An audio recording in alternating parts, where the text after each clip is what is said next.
is pretty simple. When I was 4, my mother, who left the family soon after this, but hired the guy across the street to babysit me so she could go party or whatever. While my dad Just was out of curiosity, do you think she had some sexual abuse issues too? I- Because that's what women sometimes go through, that are attracted to people like that. She married my dad when she was 16. My dad was 19, Dude. and she said she was pregnant, but she wasn't. But she eventually got there. But she had a lot of issues. She had a lot of issues. So she might have been. She might have been. And and I've had a lot of issues too. And she was an alcoholic, and also. So anyway, so this guy across the street, everybody knows him in the neighborhood, and. He started pretty quick playing a game with me, and a lot of times they'll use this. Let's play a game, and you're 4. You don't know what sex is, you don't know what, and you trust a babysitter or a coach or a teacher or yeah. And the game was we'd go into this room, and he'd shut the door, and it started with fondling, which I just remember thinking, this is so weird. Why does this guy who's got a hairy body is so different to me? Why does he want to touch me and be touched by me? What is this weird? But at the end. And it escalated from there. But at the end of each game, he gave me a giant candy bar. I mean, a big, giant, like a game show candy bar. And then my dad didn't want me to eat candy because of the sugar. So I never said anything about anything. Plus, I didn't know. I know as I got older, it happened between the time I was 4 and 7, and it got more and more violent and more aggressive, and it became, he did other things to me, but it was about I didn't know what I had to tell my dad. My dad never came to me and said, I love my dad, he's my hero, but he never said, hey, if something weird goes on that they feel uncomfortable, you could talk to me. So you would advise parents to, just say that. You could say anything to me, and I won't judge you. Just tell me what's going on. And so when did you realize that this was abuse? Honestly, probably when I was an adult. That's usually what happens. Yeah.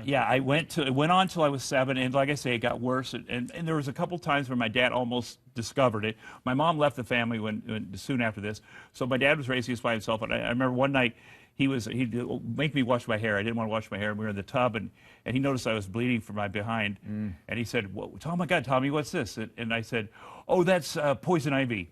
I sat in poison ivy, and then I got it." And this is about when I was 7, and he was, and I lied. And then I knew something was wrong with it this guy was doing, and plus he was hurting me, So probably when I was 7, my dad kept a gun in the house, and the day before this guy had come out, and I was resisting him now.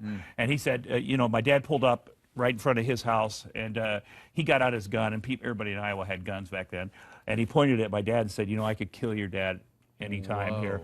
Just a little warning for me. And my mom was already gone, so I didn't want to lose my dad. That's how they manipulate you. Yeah. So you were silenced by that fear, by the terror. Really, it's a terrorizing experience. It was terrorizing. And then you eventually, though, you got some treatment. You got sober. But before that, I have to tell you, I went in the next day. My dad had a gun. It was locked up in one part of the house. The cartridge was locked up in another part. He was very safe about it. My brother and I went through the whole house. I got his gun. I figured out the safe combination, got the cartridge, went out in the middle of the street with all the other kids from town, who I found out later had been abused by him too. Wow. And said, come out of the house. Come out of the house, and I'm going to, you ever touch me or buddies, I'm going to kill you.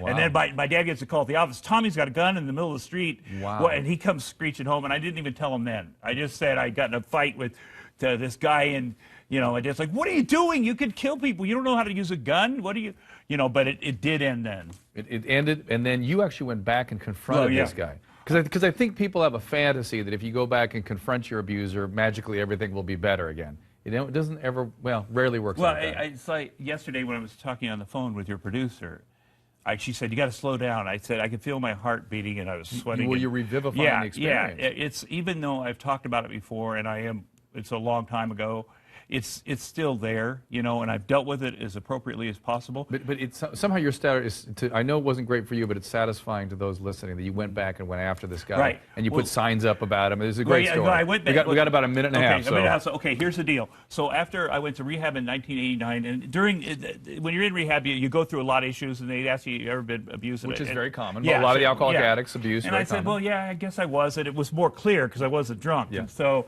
I talked about it, and then I talked to my therapist about it, and I said, I'd like to confront this guy.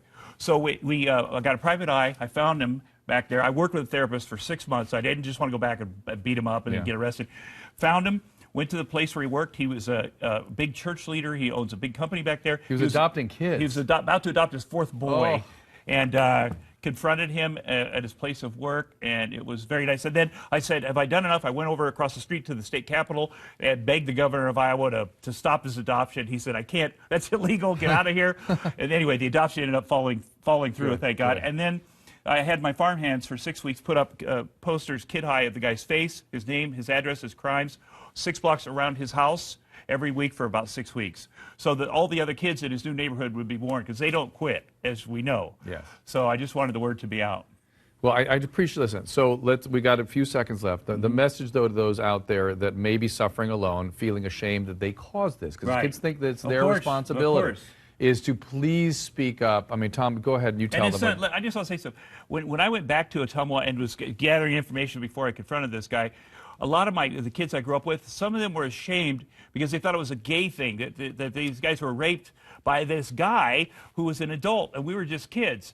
And it was really, first of all, the guy's not even gay. It has nothing to do with being straight or gay. Right. And, there's a lot of shame in that. There's shame, but sometimes the shame is because they kind of start identifying with the victimizer, and they sort of enjoy it. Of course. Remember, Mackenzie Phillips talks about how she fell in love with her father who was sexually abusing her. That's identification. It's like a Stockholm syndrome. It's identification with the abuser. And now they're really conflicted.